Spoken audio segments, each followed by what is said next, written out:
Welcome to the ISF Podcast from the Information Security Forum.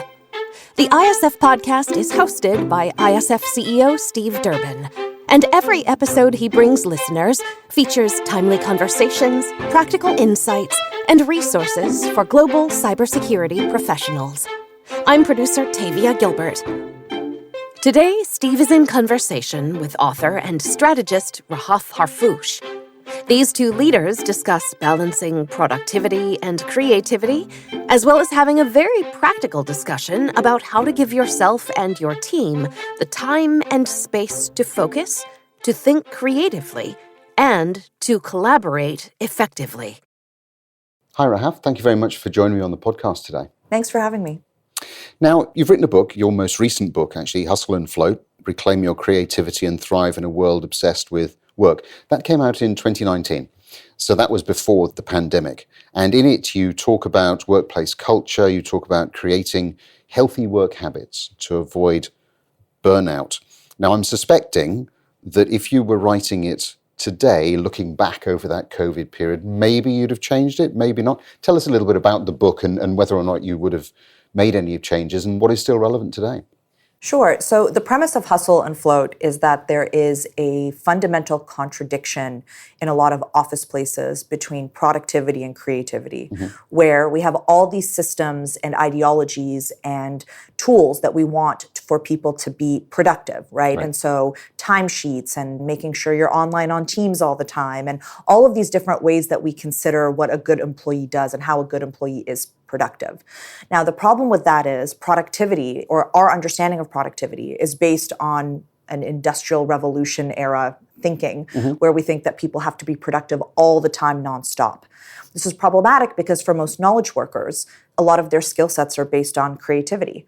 And creativity is not something that can be constant. It has a limited resource that requires replenishment and that requires recovery.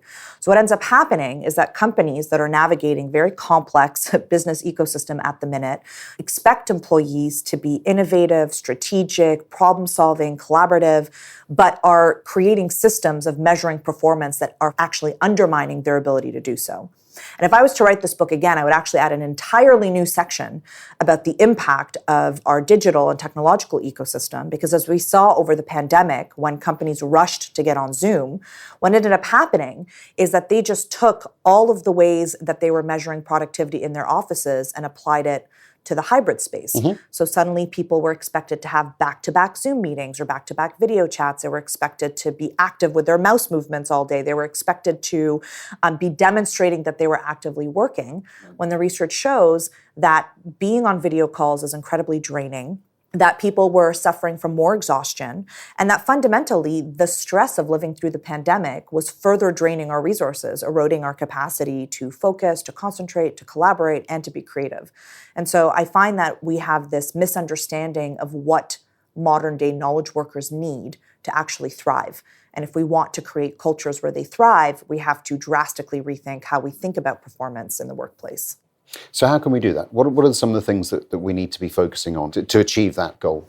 Sure. So one of the first things that I tell clients to look at is to audit the technologies that they're using, whether it's their email policy or their chat programs or their performance measuring systems, their dashboards, and to ask what behaviors are these technologies encouraging? Because again, on one hand, companies say we want people to really think about these big complex problems that we're tackling. On the other hand, we're interrupting them all the time with emails. The average employee gets interrupted every 11 minutes, and it takes them 25 minutes to get back on task. So you start asking yourself, okay, well, is the technology that we're using, is it actively encouraging collaboration and deep focus? Or are we encouraging distractions and like presenteeism by expecting people to be always responsive and to be constantly available? And so just that tiny step, how are we using the existing tools that we have, and how can we change the policies, the meeting policies, the email policies, to actually encourage periods where people are not being interrupted and where people can focus on the task at hand? Now, one of the things that I think some people may be thinking, listening to you here, is that, and correct me if I'm wrong, but I think you're talking about the home working environment or the remote working environment. So organizations moving into this hybrid way. We had to do that very, very quickly, of course, during the pandemic.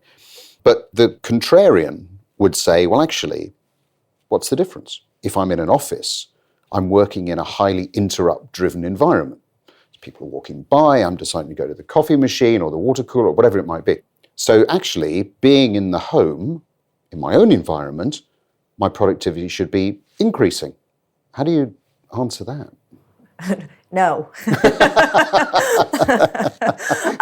Please stop. No, I'm kidding. I think I would answer that by saying, actually, the location doesn't matter. What matters is the culture that is driving the behavior. So if you are in an office where you have a manager that wants to constantly see you working, that is, where are you going? How long did you take your coffee break for? Maybe you took a too long of a lunch. Oh, you got here after 8 or after 9 or whatever the operating hours is. That's exactly the same thing as your manager sending you a message on Slack or on Teams saying, why aren't you at your desk? Why aren't you active? Why aren't you logged on? So your colleague stopping by your office and your colleague pinging you, they're actually the same thing. What is different is how you actually manage the intent. What is the policy? If you in your office have a policy that says, we encourage people to actively take focus time and to have uninterrupted time, and you can say, mark it on your calendars, whether you're in the office or at home, you're not going to be interrupted. And actually, office places have long been places of decreased productivity, which is why so many workplaces are now rethinking open space office concepts, right? They're giving people rooms where they can go in and just work when they need to work and focus when they need to focus.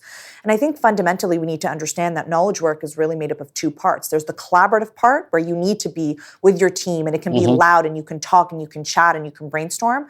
But every one of us also needs a focus part where we can just sit at our desks and just think about everything that we're supposed to be solving. And so for me, the location is not as important as the underlying culture of what are the behaviors that are being encouraged.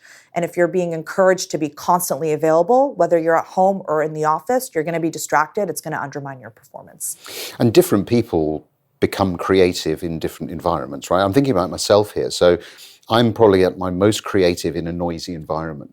So if I want to think about something, and this for some people it may sound completely counterintuitive, but if I want to think about something, I'm probably more likely to want to go to a coffee shop where it's hustly, bustly noise than to take myself away into, say, a cupboard and shut myself, off completely. You don't have a thinking cupboard? I don't have a thinking cupboard, no. It's not something. We moved house recently. It wasn't something that made the cut when we moved in.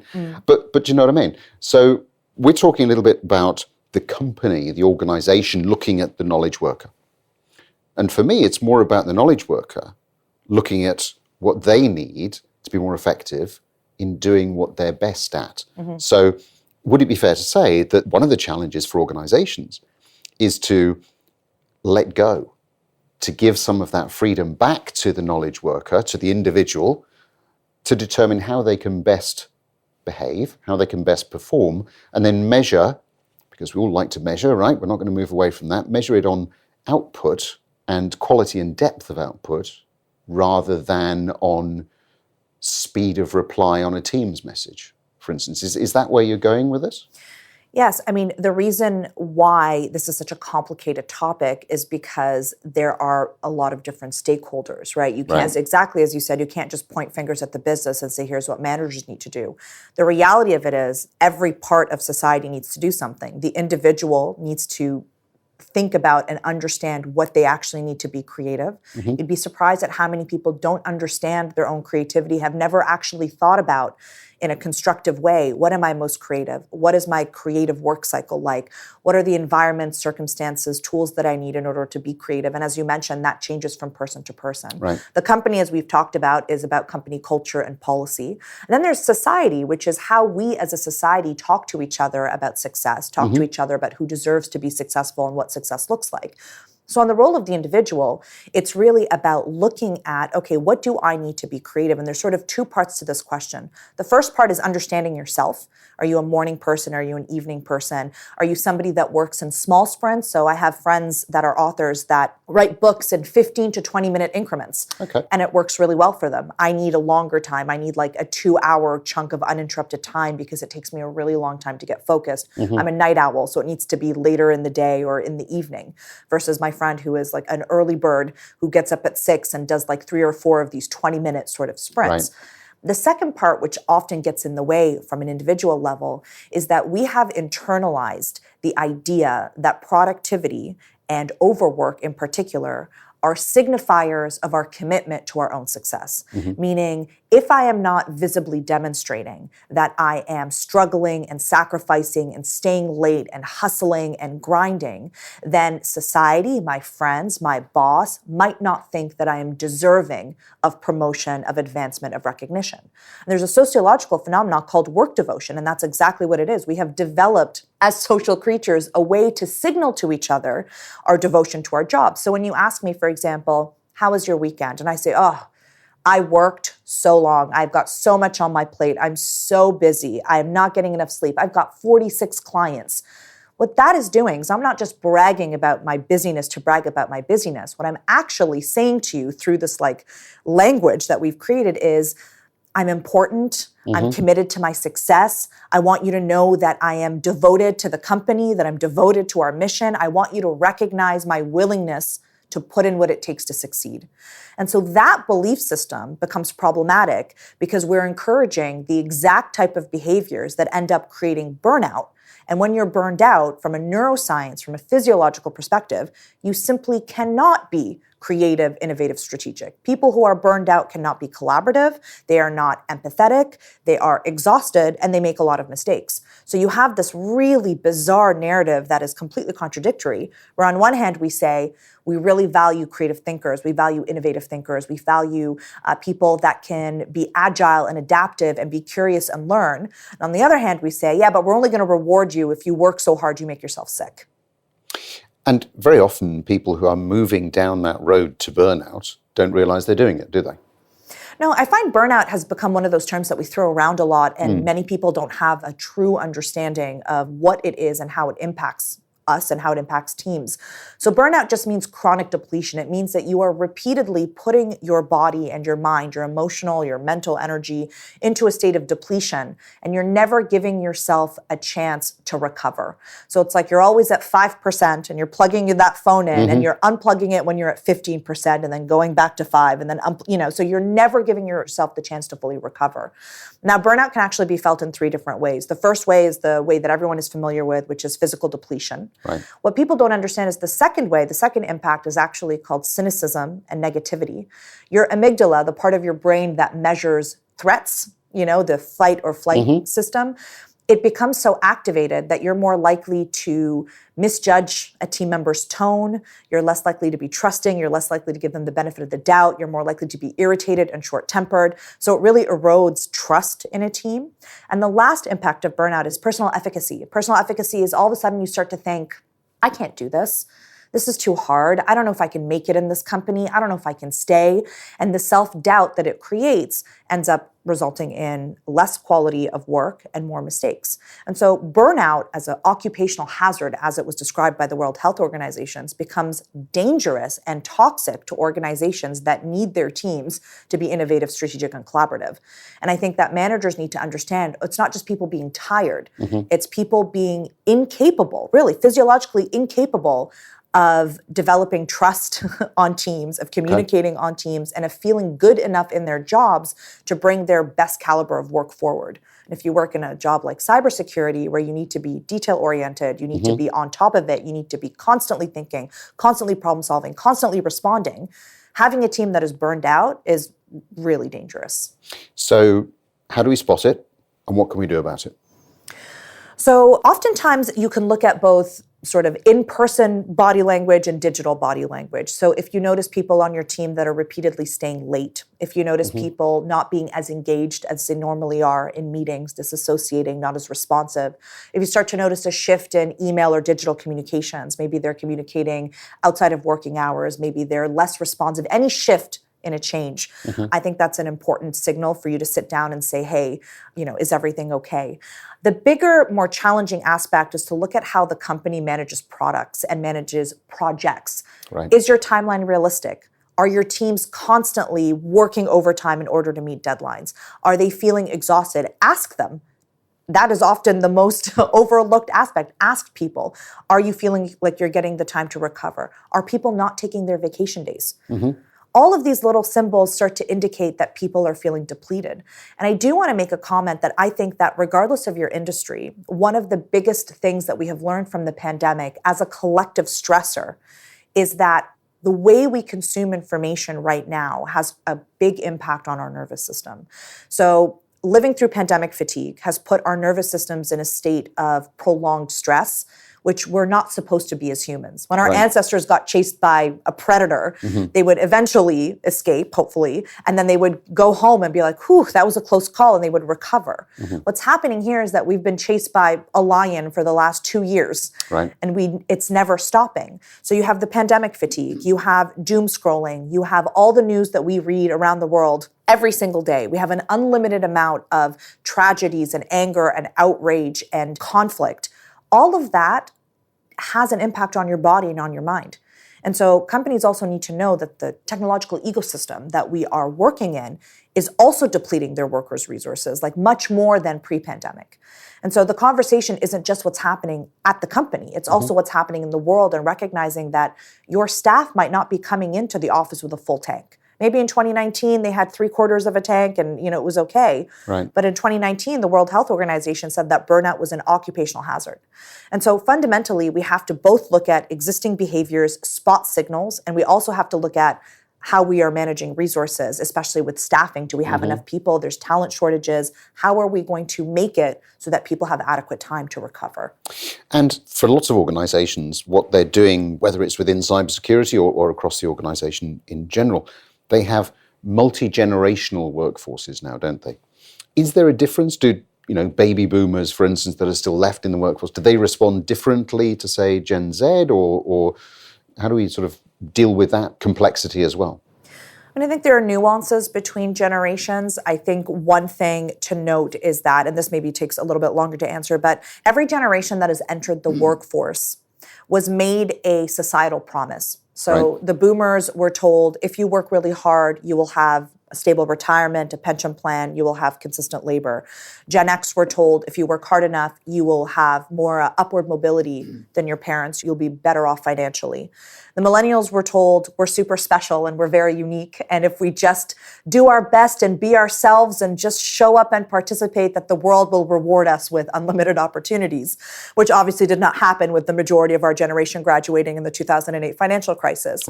What's interesting is that the millennials were the first generation where that promise was broken. Millennials are the first generation that are going to be less well off than their parents. We're the first generation that have had limited lifetime earnings. The potential for lifetime earnings has been curbed by a pandemic, 2 recessions, and an entire sort of unprecedented crises, once in a lifetime crises. And what's happening is that Gen Z is looking at all of this, and they are developing a sense of anxiety and hopelessness about the future. So with Gen Z, when you talk to them, and I spend a lot of my research speaking to young people, they are afraid. There is climate catastrophe. So just as a data point, the American Psychology Association has indicated that in young people, there is this emerging subset of anxiety called climate grief and climate anxiety, which is when you feel an absolute sense of doom, impending doom, and helplessness about the world.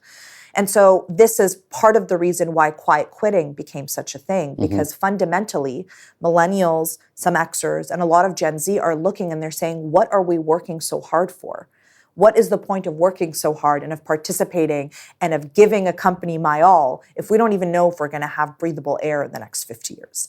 And so it's really navigating from an empathetic perspective those different pain points. So if a boomer is, say, worried about some of their pension plans or thinking about retirement, it's the same angst. The feeling is the same, but the root of it is different, versus a Gen Z that says, where are the jobs? I can't get hired, and I am feeling really scared about the environment, and I don't know if subscribing to all of this hustle culture is actually going to get me what I want. So the interesting thing is that there's a similarity in the emotional states that the generations are feeling, but the contextual narratives is completely different, which is why you'll have some boomers look at the younger generation and say, well, they don't want to work. They're not interested in working hard. They're just whining. And it's like they don't understand that to be 22, 23 in today's world is very scary for a lot of people. And it is far more disrupted, and it's far more complex, and it's far more confusing than what, say, our parents or grandparents experienced when they entered the labor market. So what can we do Given all of this challenge that is out there, what can we do either as individuals or indeed as organizations to help address some of the issues that we've just been talking about? I mean, it's a really big question, right? I mean, ultimately, where I always start is to audit everything. Audit yourself, audit your beliefs, audit your team, audit your leadership style, audit your technology. You really have to take a step back and look at the way that we've been using technology, the way that we've been measuring performance, the way that we've been thinking about success. Because so often what happens is we don't realize that we have adopted or absorbed viewpoints, opinions, technological tools without really thinking about what they mean. It's like that story about water I think it's by Foster Wallace, I don't remember his name, but the story about the two young fish that are swimming and they cross an older fish and the older fish says, "Good morning, boys, how's the water?" And the fish kind of nod and keep swimming. And then a couple of minutes later, the younger one turns to his friend and he goes, "What the hell is water?" And I think that's the concept. We are in water. Our technology is water. Our managing best practices are water. Our strategy principles are water. Our economic models are water. And we have just been living in them as though that is the only way and as though that is the true way. And in reality, it's just a choice that we've made. So if you are a leader, I would really start with looking at the questions that I tell people to ask themselves. Where did you get your definitions of success? How do you measure high performance in your team?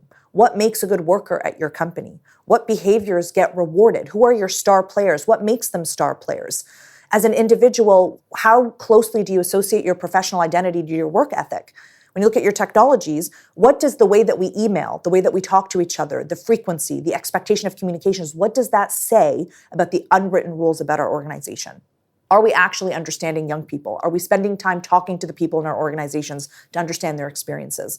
Because it's not really a tech problem, it's a human problem. It's a connection problem, it's an empathy problem. So when you start asking yourself these questions, you take yourself outside of the water, and then you say, is this a pool I want to swim in? And then you realize if it's not, there are so many different kinds.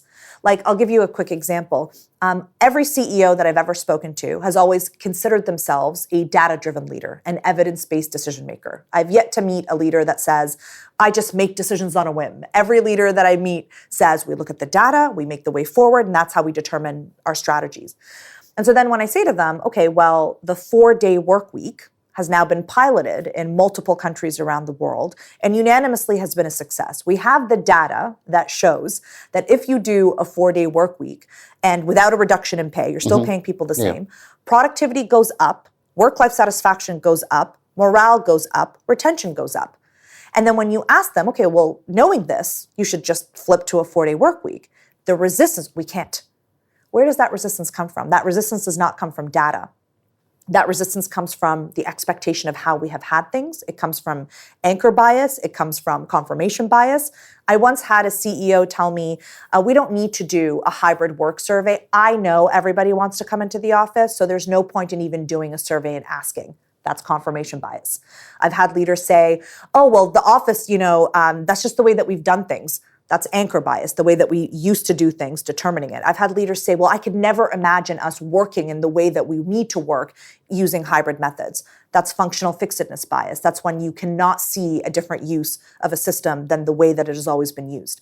And so one you have to really look at from an ego perspective and understand that the resistance to these ideas is not technological. It's internal, it's psychological.